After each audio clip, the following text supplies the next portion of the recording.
승리가 있는 소속사들 좀 들어봐야 될 필요도 있을 것 같아요. 사실 YG가 조금 특이했죠. 뭔가 여성을 인간으로 보지 않으려는. 다 여성이 있어요. 밑에 보면은 사실 이게 가장 큰 저변의 공통점이 아닌가라는 생각이 들 수밖에 없더라고요. 어쨌든 기본적인 사건 정리는 필요할 것 같거든요. 2018년 11월 24일 날 이제 오전 한 6시 50분쯤에 김상교 씨가 112에 신고를 합니다. 자기가 이제 클럽 가드로부터 폭행을 당했다라는 내용인데, 그 과정에서 자기가 폭행을 당했지만 폭행 가해자로 둔갑이 됐고 불합리한 대우를 받았다.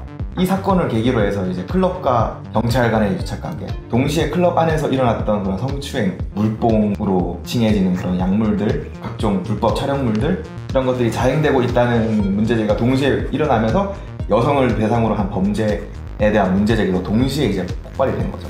보통 대형 사건이 터지게 되면은 앞뒤 안에 관계와 맥락이라는 게 있는데, 지금 구조에서는 가장 유력한 맥락이라는 게 좀 있나요? 이걸 저는 오히려 하나로 찾는 게 더 유용하다고 생각해요. 모아지지 않은 이유가 건건이 보여주는 이슈들이 너무 심각성이 컸다고 생각해요. 정경유착이나 이런 부분에 있어서의 큰 이슈도 있고, 그 다음에 카톡이 보여주는 이슈도 굉장히 커요. 그러니까 가요, 어떻게 쟤네들은 아무렇지 않게 저런 식으로 여성을 성적 대상하고 물건 취급하지. 그래서 연예인 특권의식도 보여주고, 또 나머지는 정경현 씨 몰카나 이런 것들을 보면 성인식, 감수성의 부재를 보여주는데, 이런 식으로 하나하나가 다 우리 사회의 기저에 지금 곪아있던 그런 것들을 다 지금 다 담고 있어서 지금까지 구조적인 문제였다고 생각을 해요. 저는 사실 클럽이라는 게 미디어에서 비춰주는 딱 그 그림만 보고 있거든요. 뭐 되게 잘 차려입은 여성과 남성들이 밤늦게 가서 춤을 많이 추고, 이런 게 흔히 봐오던 클럽의 인상인데, 이번 보도를 보고 나서 내가 정말 무식하고 멍청하고 순진한 걸 갖고 있었던 건 아닌가 싶을 정도로 되게 많이 다르더라고요. 실제로 보셨던 이야기들과 겪었던 이야기들을 차례차례 말씀해 주시면. 2015년도 하반기부터 제가 같이 이제 가출 청소년들 뭐 글쓰기나 그들을 이제 같이 뭐 검정고시도 지원하고 이런 일들 하고 있었는데, 그 친구들이 이제 다 연락이 끊어지기 시작했습니다. 가출 청소년 중에 여자 친구들 아이들이 원래는 영등포나 신도림 같은 가출팸에서 사실은 이제 원조생 매매를 하고 있었는데, 그 친구들이 갑자기 내 인생이 바뀔 수 있다, 100단위로 뛸 수 있다, 뭐 이런 말들을 저한테 했던 경험과 기억이 있어서 이제 찾아가게 됐습니다. 그래서 처음에 목적은 이제 가서 그러지 말자, 우리 오자, 뭐 이런 식으로 얘기하려고 하는 취지였는데, 이게 그런 문제가 아닌 거라는 게 느껴져서 이게 그러면 이쪽 실태가 도대체 어떻게 움직이고 있는 걸까 알아보기 위해서 이제 강남의 클럽 일대를 돌아다니게 된 것 같습니다. 클럽과 성매매라는 게 과연 이게 등치가 가능한 단어인가? 이게 어떻게 그게 가능한 구조가 되는 건가요? 클럽이 사실은 기승전 결일 때 결이라고 해당되는 플랫폼이라는 느낌을 받았고요. 첫 번째로 청소년들, 가출 청소년들 여성들이 어떻게 여기로 유입되는가 통로가 먼저 가출팸들 안으로 찾아오는 스카우터들이 있습니다. 주민등록증을 위조하게 하고, 그 다음에 성형수술을 일단은 시킨 다음에 그걸로 고리사치를 엮고 클럽이라는 플랫폼 안에 일반 고객으로 위장을 시켜서 그 안으로 이제 잡입을 시키는, 클럽이라는 플랫폼은 자기들은 이 문제가 생겼을 때 거의 책임이 지지 않으려는 딱 구조를 하고 있더라고요. 관계도 없는 상태고, 자신들은 그냥 와서 클럽 안에서 들어왔던 일부 어떤 일탈 고객들의 잘못된 행동이다, 던지기라고 표현들 하더라고요. 그래서 결국은 전에 알던 이제 청소년들 혹은 그분들과의 접촉점을 다시 만들려고 이제 강남으로 가졌다라고 설명을 해주셨는데, 그분들이 나오지 못하는 이유 혹은 단절해야 되는데 그러지 못하는 이유라는 게, 저는 자발적 착취라는 표현을 좀 쓰고 싶은데요. 이들이 또 여기 안에서 자신들이 연예인이 될 수 있다는 희망 고문을 받고 있는 것 같습니다. 강남의 일대 안에는 엔터테인먼트사들이 많이 포진되어 있고, 가출 청소년들에게는 이게 막연한 희망으로 볼 수 있고, 우리 같은 흑수저들이 그래도 정정당당하게 할 수 있는 건 연예인밖에 없다. 그러니까 계속 거기에 얽혀서 나오지 못하게 되는 구조를 봤었습니다. 이제 연예인과 엔터테인먼트 단어로 좀 넘어오고 나서 다시 드디어 클럽과 연계를 맺게 되면은 연예인이 얻는 게 있는 건가요, 그러면? 그러니까 이거를 그렇게 짚어봐야 될 것 같아요. 연예인의 문제와 연예계의 문제 두 개를 좀 나눠봐야 될 것 같아요. 문제의 쟁점에 있는 연예인이 승민이가, 승리 먼저 얘기를 해보면, 승민은 직접 디제잉을 하기도 해요. 클럽 문화에 대해서 전반적으로 좀 더 익숙한 개인적인 측면이 있을 것 같기도 하고, 승리가 있는 소속사들 좀 들어봐야 될 필요도 있을 것 같아요. 승리는 YG 엔터테인먼트라고 하는 그 연예계 3대 K-POP 기획사라고 하죠. 양윤석 회장이 이 YG 엔터테인먼트라는 회사를 어떻게 기반을 이끌어왔나를 보면 1990년대였을 거예요. 그때 홍대 클럽에 MD라는 클럽이 있었어요. 그 클럽이나 이런 것들을 해서 운영해온 개인 사업에서 운영해온 것들을 밑받침을 해서 사세를 좀 많이 키워왔고요.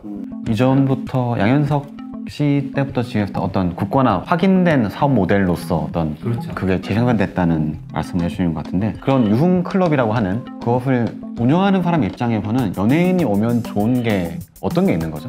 우선 홍보가 될 수 있죠. 누가 왔더라, 그리고 누가 여기서 와서 DJ를 한다, 뭐 이런 식으로 하면 굉장히 홍보가 될 수 있죠. 버닝썬 같은 경우는 어떤 예능 프로그램에서 촬영하기도 했어요. 버닝썬 이렇게 로고 있는 저도 본 적 있어요. 그런 식으로 노출도 하고, 이 어떤 방송가나 연예가 전반에 있어서 클럽 문화에 대한 거부감 내지 혹은 좀 반감, 두려움 아니면 걱정의 시선은 보통 사람들이 갖고 있는 그런 것보다 좀 많이 낮죠. 특징적인 부분, 저도 그 예능 프로그램에 그게 본 게 기억이 나요. 이른바 승츠비라고 부르면서 되게 야한 복장을 차려입은 여성 판타 복장을 한 분들이 막 수십 명이 뒤에 줄지어 서 있다거나, 마치 무슨 뭐 아랍 문화권, 이슬람 문화권, 왕조 시대 때 입었던 약간 이런 게 너무 자주 등장하는 거예요. 그리고 뭐 말씀하셨던 최근에 정주영 단톡방에서 얘기가 됐던 것처럼 뭐 황금폰이라든가 뭐 야동에 대해서 얘기한다든가, 이런 것들이 언뜻 보이는데 여성들을 마치 소유물이나 전리품처럼 이런 장면들을 하나씩 찾아보게 되면은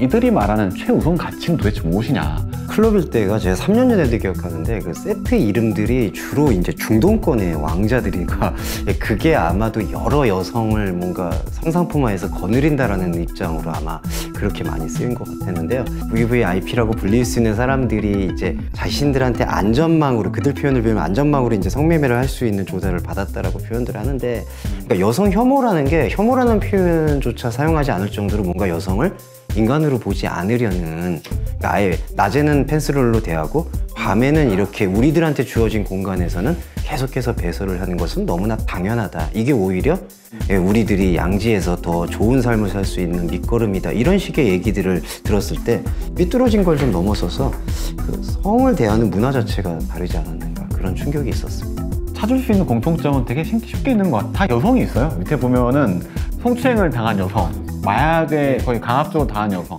성매매의 대상이 되는 여성. 사실 이게 가장 큰 저변의 공통점이 아닌가라는 생각이 들 수밖에 없더라고요. 마약도 혼자가 취할 수 있는 퓨어폰이나 케타민 이런 것들도 있는데, 굳이 물뽕이 거기에서 성행되는 이유는 마약도 목적이 여성이에요. 열독돼 있는 것 같습니다.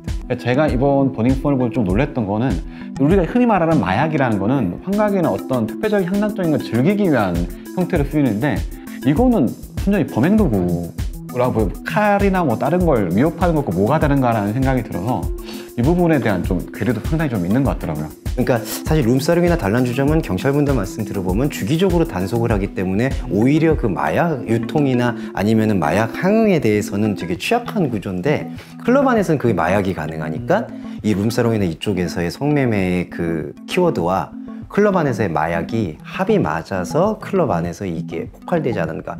그러니까 각각의 사건들이 대부분 상식선에서 굉장히 벗어난 형태로 처리가 됐는데, 과연 그러면 손을 담근, 발을 담근 경찰이나 공권력 얼마나 될까? 이런 궁금증들이 사람들은 이렇게 가질 수밖에 없는 문제라고 생각하거든요. 제가 목격한 바는 폭행 신고나 성폭행 미수 사건 많이 들어왔었는데, 6개월 동안 제가 본 게, 제가 꼽는 게 한 12건 정도가 있었거든요. 아, 직접 있는 자리에서? 예, 왜냐하면 이제 술에 취했는데 대놓고 거기서 성폭행을 하려고 하시더라고요. 일반 여성 고객들 친구들이 다 전화를 한 거예요, 112로. 그랬는데 들어오질 않았어요. 경찰분이 들어오질 않았고, 그 입구에서 관계자들, 거기 클럽 관계자들 말을 듣고 그걸 진술 삼아서 돌아가셨던 경우를 봤었거든요.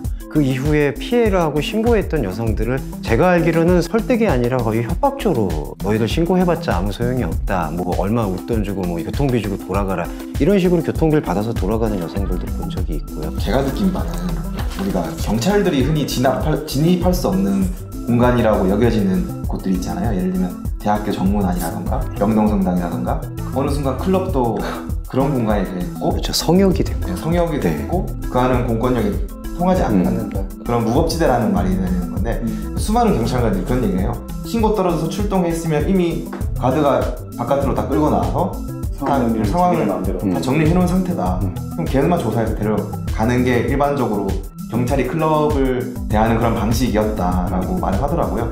우리가 그 김상규 씨 사건도 보면은 그 공개된 CCTV 보면 모두 그 폭행이라든가 경찰이 안으로 들어간 모습이 전혀 안 보입니다.